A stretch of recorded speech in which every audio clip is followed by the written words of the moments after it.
Queridos, hoje nós vamos falar sobre a divindade de Jesus Cristo.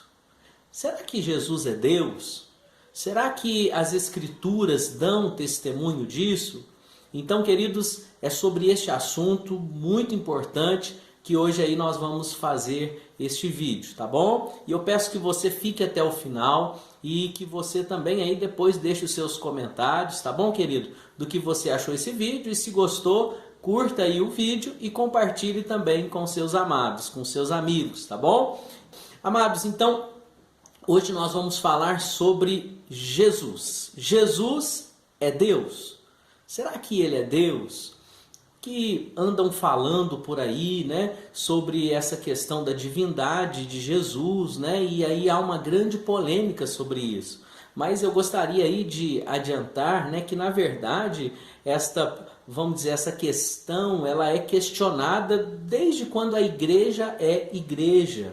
Nós temos aí evidências históricas, né, por exemplo, dos ebionitas, né? Os ebionitas foram aí os primeiros, né, que se levantaram contra a ideia da divindade de Cristo, de Jesus ser Deus. Mas aí fica a questão, o testemunho bíblico ou o testemunho das Escrituras são a favor ou contra a divindade do Messias, a questão de Jesus ser Deus?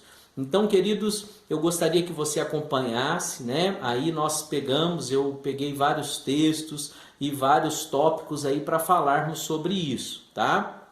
E peço que você tenha paciência e depois também confira aí na sua Bíblia, tá bom? Eu acredito, né, que nós, como servos de Deus, devemos andar conforme a Bíblia, né? Nós temos que andar conforme a palavra de Deus. E o que a palavra ela diz?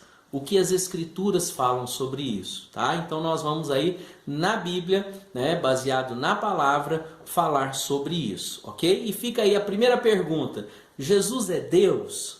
Sim, Jesus é Deus, tá? E nós vamos falar isso nas Escrituras, ok? Vamos provar isso. Então vamos lá, ó.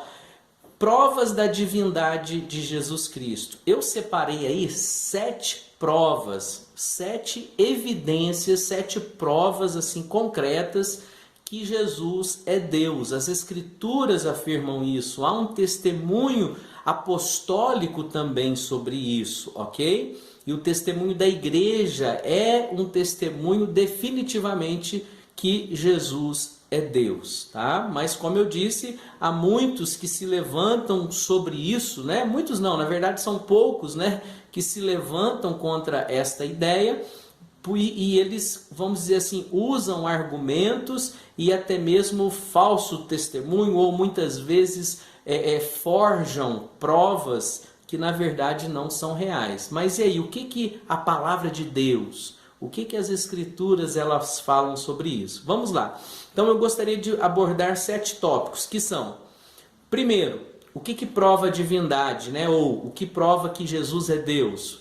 Seu nascimento virginal é o primeiro ponto, né? Ele nasceu de uma virgem. Segundo, ele é chamado de Deus nas Escrituras. Terceiro, no Antigo Testamento, títulos atribuídos a Deus, né? Yod-Heh-Vav-Heh, a Yahweh, são também atribuídos a Jesus no Novo Testamento. 4. Ele possui os atributos de Deus. 5. Obras de Deus, de Yod-Heh-Vav-Heh, são atribuídas a Ele. 6. Ele recebe a honra e louvor que são devidos só a Deus. 7. A Bíblia declara sua igualdade a Yod-Heh-Vav-Heh, ao Senhor Yahweh. Amém? Então, baseado nisso, nós vamos evidenciar então que de fato Jesus é Deus. Mas vamos lá. A gente tem que ir na Bíblia, né? Temos que ir aí nas Sagradas Escrituras. Então, o número 1, primeiro tópico, eu quero agora destrinchar um por um, ok? E falar aí sobre o seu nascimento virginal. Então, olha só, havia uma profecia já de Isaías, capítulo 7, versículo 14, dizendo o seguinte: portanto, o Senhor, Adonai, né, a expressão que aparece lá no livro do profeta Isaías, né, a palavra, não é o nome do Senhor Deus, né? Yahweh, é o Senhor Adonai. Então, portanto, o Adonai mesmo vos dará um sinal. Eis que a virgem conceberá e dará à luz um filho e lhe chamará Emanuel. Ok? Então, a virgem vai conceber e vai dar um filho. Ela vai dar à luz um filho. E o nome desse filho será Emanuel. O que significa Emanuel? Emanuel significa Deus conosco. Olha que interessante. O próprio Deus, nas Sagradas Escrituras, no Velho Testamento, né, ele está dizendo que aquele que viria da Virgem, o Messias, ele seria Emanuel. Emanuel significa Deus conosco. Então o Messias, olha só, pela própria profecia bíblica, ele seria Deus conosco. Então, entender e reconhecer a divindade do Senhor Jesus, do Messias, é reconhecer a própria Bíblia, porque o testemunho bíblico é que esse que viria da Virgem seria Deus. Deus conosco, ok? Essa é a primeira evidência. Vamos lá, ainda tem mais. Seu nascimento virginal. Vamos continuar nesse tema. Então, veja bem. Jesus nasceu sem que houvesse uma concepção humana, ou seja, não houve ato sexual. Aí diz o texto de Lucas 1,34, né? Então disse Maria ao anjo: como será isto? Pois não tenho relação com homem algum. Respondeu-lhe o anjo: descerá sobre ti o Espírito Santo e o poder do Altíssimo te envolverá com a sua sombra. Por isso também o ente santo que há de nascer será chamado Filho de Deus. Então, queridos, olha só que interessante isso daí. Nós vemos que a concepção, ou seja, o ato para que o Senhor Jesus viesse, foi um ato sobrenatural. Não existe na história humana outro que tenha tido um nascimento semelhante ao do Messias, ao do Senhor Jesus. Eu te pergunto, tem algum outro? Moisés nasceu sem concepção humana? Não. Qualquer outro, ou qualquer profeta de qualquer religião, nenhum outro ser humano nasceu dessa forma, ou foi concebido desta forma. Foi uma forma única, de maneira que podemos afirmar, ele é único. Jesus não é só um profeta.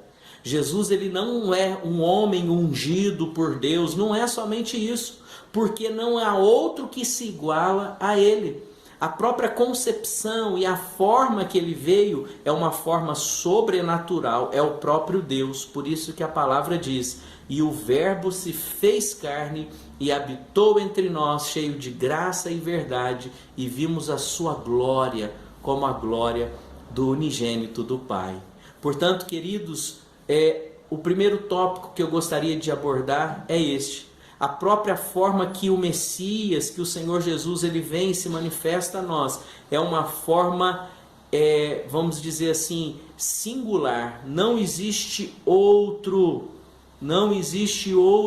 que veio desta forma. Então nós não podemos comparar ele com ninguém. Nem como eu disse, com nenhum profeta do Velho Testamento ou nem com ninguém da humanidade, porque ele é diferente de todos. Ele não vem da linhagem humana, ele não é da linhagem humana, ele é o Filho de Deus, ele é Emanuel, ele é Deus conosco, ok? Então esse é o primeiro tópico. O segundo tópico ele é chamado de Deus nas Escrituras.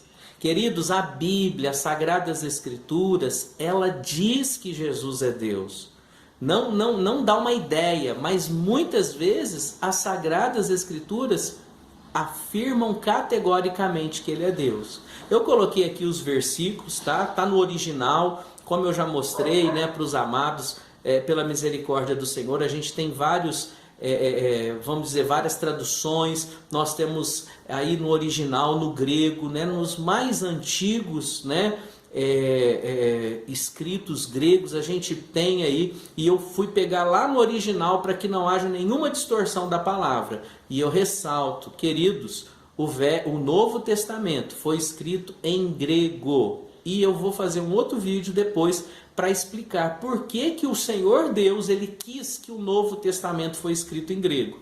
Não existe essa história aí de que o Novo Testamento foi em hebraico. Isso é conversa, tá? Mas, na verdade, o Novo Testamento sim foi escrito em grego e eu vou explicar isso para um outro vídeo. Mas vamos lá no texto sagrado? Olha só, você pode pegar a sua Bíblia e confirmar comigo.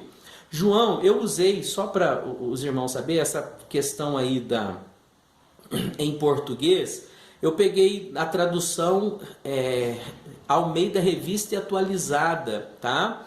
Porém, aqui, ó, do original, tá?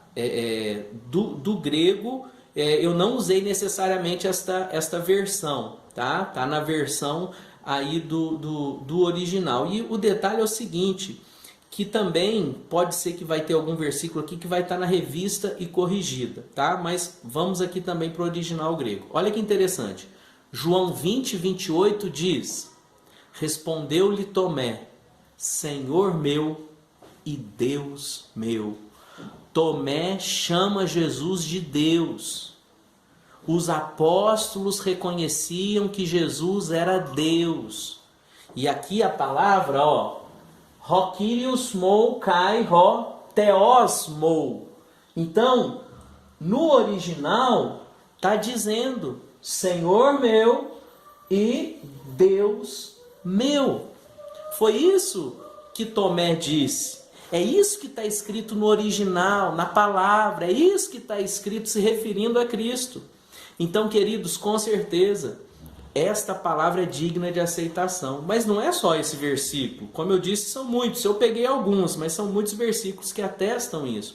João, capítulo 1, versículo 1 diz: no princípio era o verbo, e o verbo estava com Deus, e o verbo era Deus. Né? Olha lá, em Archê, em Rologos, Kai Rologos, em Proston Theos, Kai Theos, em Rologos. Que significa, aqui ó, no finalzinho, Deus é o verbo. É como na linguagem do inglês, né? Às vezes tem palavras que a gente troca a posição dela, né? E aqui está dizendo, e Deus era o verbo era Deus. Então, quando está se referindo, né, o sujeito aí é o verbo. E então, o que qualifica o verbo é a questão, ele é Deus. Está muito claro. Está na Bíblia, está nas Escrituras. É a palavra do Senhor, né? Então, João capítulo 1, o verbo é Deus. Isso é uma prova, é uma evidência da divindade de Cristo. Ele é divino, ele é Deus, tá? Vamos lá. Letra C aí, mais uma vez, né? Ele é chamado de Deus nas Escrituras. Romanos capítulo 9, versículo 5. Dos quais são os pais, e dos quais é Cristo segundo a carne, o qual é sobre todos, Deus bendito eternamente. Amém. Então está dizendo aí em Romanos 9,5 que Jesus, ele é Deus bendito eternamente. Olha aqui a palavra, ó. Theos eulogetos. Theos eulogetos. Deus bendito. Ele é Deus bendito. Outro versículo. Tito, capítulo 2, versículo 13. Aguardando a bendita esperança e a manifestação da glória do nosso grande Deus e Salvador Jesus Cristo. Olha só, a glória do nosso grande Deus e Salvador Jesus Cristo. Como que está lá no original? Como que está lá no grego? Olha só, megalon theos kai soteros, nosso grande Deus e Salvador. Grande Deus e Salvador. Então, queridos, a palavra está dizendo aí que Ele é o nosso grande Deus e o nosso Salvador. Quem? Cristo Jesus. Jesus Cristo. Ele é. Ele é chamado de Deus nas Escrituras. Olha só, mais um versículo aí. Hebreus 1:8. Mas acerca do Filho, declara, né? O teu trono, ó Deus, é para todo o sempre. Então está dizendo que o trono, acerca de Jesus, que é o Filho, diz: o teu trono, ó Deus. Então está referindo a Jesus como Deus. O teu trono, ó Deus, é para todo sempre. O teu trono, ó Deus, né? Mostra lá, ó. É tronos, o teu trono, ó Deus, é para todo sempre. Aqui fala, né? Aiona to aionos, que significa, né? Pelos séculos dos séculos, ou pode resumir como para sempre. Então, teu trono, ó Deus, aparece de novo, referindo Jesus como Deus. Né? Letra F, vamos lá. 1 João capítulo 5, versículo 20. Também sabemos que o Filho de Deus é vindo e nos tem dado entendimento para reconhecermos o verdadeiro.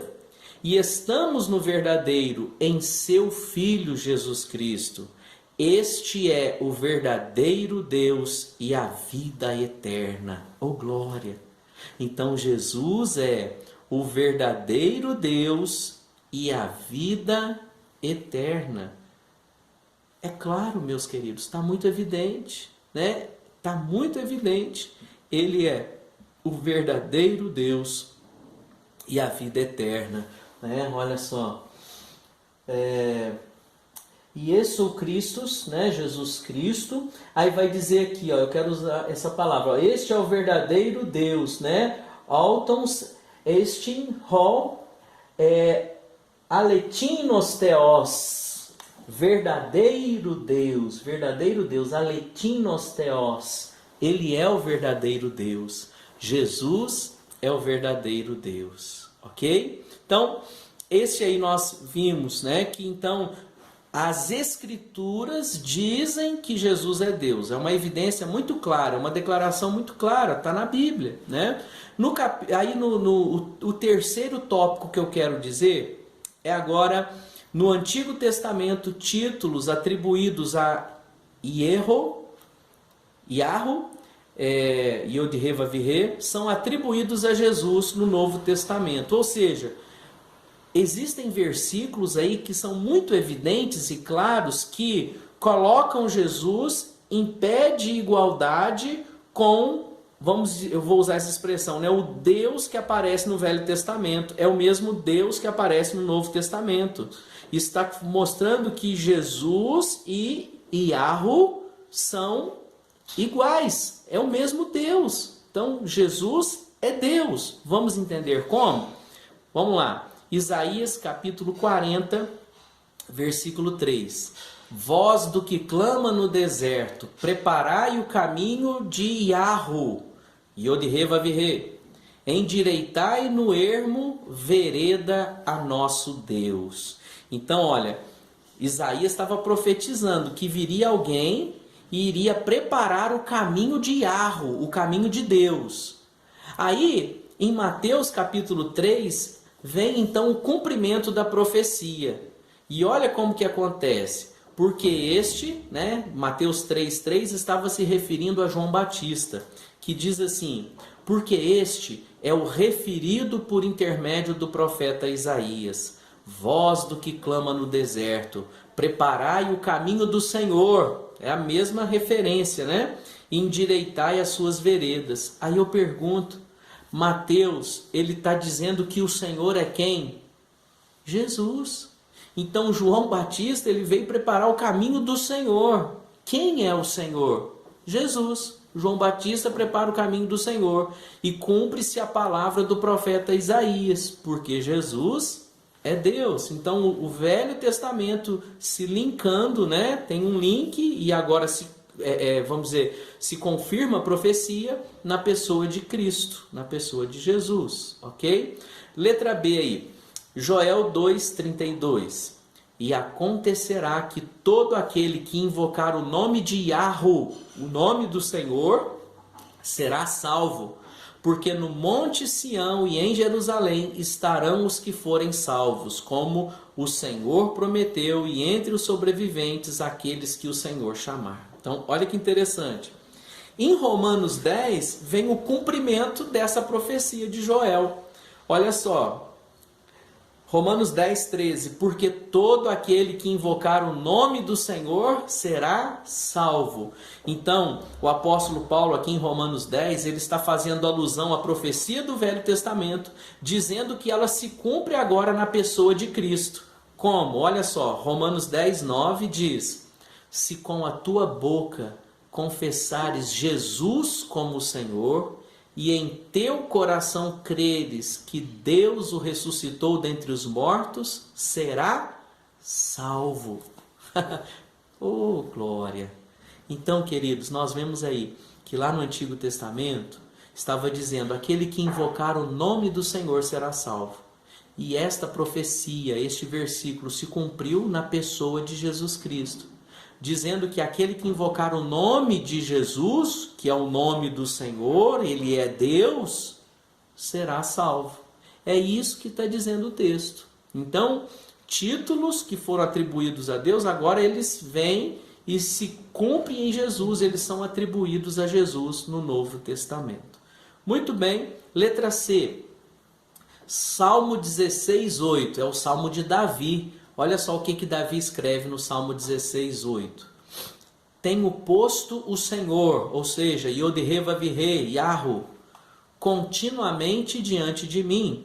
Por isso que ele está à minha mão direita, nunca vacilarei.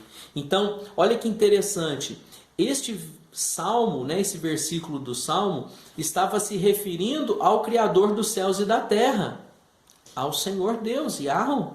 Agora, em Atos dos Apóstolos, os apóstolos então estão se referindo que isto está falando de Jesus. Veja bem, Atos 2, 25. Porque a respeito dele, diz Davi, diante de mim via sempre o Senhor, se referindo a Jesus, porque está à minha direita, para que eu não seja abalado.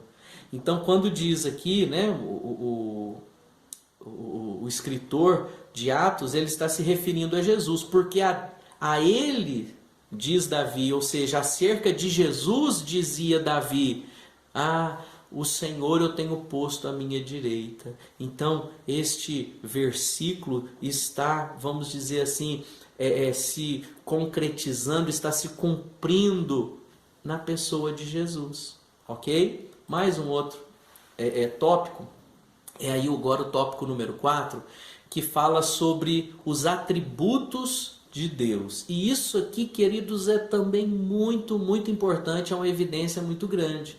Ou seja, existem coisas que Deus não compartilha com ninguém.